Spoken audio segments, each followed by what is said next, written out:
వెంకటేశ్వర స్వామితో పెట్టుకున్న వాళ్ళకి ఇంకొక జన్మలో పనిష్మెంట్ కాదు, ఈ జన్మలోనే పనిష్మెంట్ ఉంటుంది. దాని నమ్మకం నేను చూసిన సంఘటనలు ఉన్నాయి. అందుకే మీకు కూడా చెప్తున్నా, ఎవరితోనా పెట్టుకోండి కానీ ఆయనతో పెట్టుకొని రాజకీయం చేయొద్దండి. నేను పవిత్రతను కాపాడాలి. నేను వెంకటేశ్వర స్వామి నాకు కులదైవం, నేను ఆరాధించే దేవుడు, నేను నమ్మే దేవుడు. No second thoughts. నేను ఎక్కడ అపచారం మీరు ఇన్నేళ్ళు చూశారు. ఇప్పుడు కూడా నేను మహాద్వారం ద్వారా పోను, ఎప్పుడు కూడా ఇక్కడనే వస్తా. వైకుంఠ ద్వారం ఎప్పుడు నేను వాడను. ఎందుకు వాడనంటే నా నమ్మకం అది.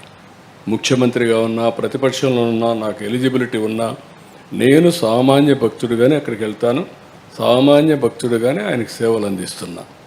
నేను అలాంటి కార్యక్రమాల్లో నేనుంటే వీళ్ళకు నమ్మకం లేకపోతే వదిలేయచ్చు. కానీ అపచారం చేసి, మహాపాపం చేసి, మహాపాపాన్ని కూడా కప్పిపుచ్చుకోవడానికి తిరిగి దాడి చేయడం ఏమన్నా నాకైతే అర్థం కాదు. తిరిగి నా క్యారెక్టర్ అసాసినేషన్, ఆ పరిస్థితికి వచ్చేసారు వీళ్ళు. ఇది కరెక్ట్ కాదు. ఏదైనా సరే నేను, ఎందుకంటే వెంకటేశ్వర స్వామిని వీళ్ళు బజార్కి ఏడవాలనుకున్నారు, నాకు ఏడవాలని లేదు. ఆయన పవిత్రత, నేను నమ్మేది కలియుగ దేవుడు వెంకటేశ్వర స్వామి. వెంకటేశ్వర స్వామికి పవర్స్ ఉన్నాయి. ఆయన్ని కాపాడుకోవడమే కాకుండా మనల్ని కూడా కాపాడుతాడు. ఏ సమస్య అయినా సరే ఆయనే పరిష్కార మార్గానికి కూడా దోహదం చేస్తాడు, దారి చూపిస్తాడు.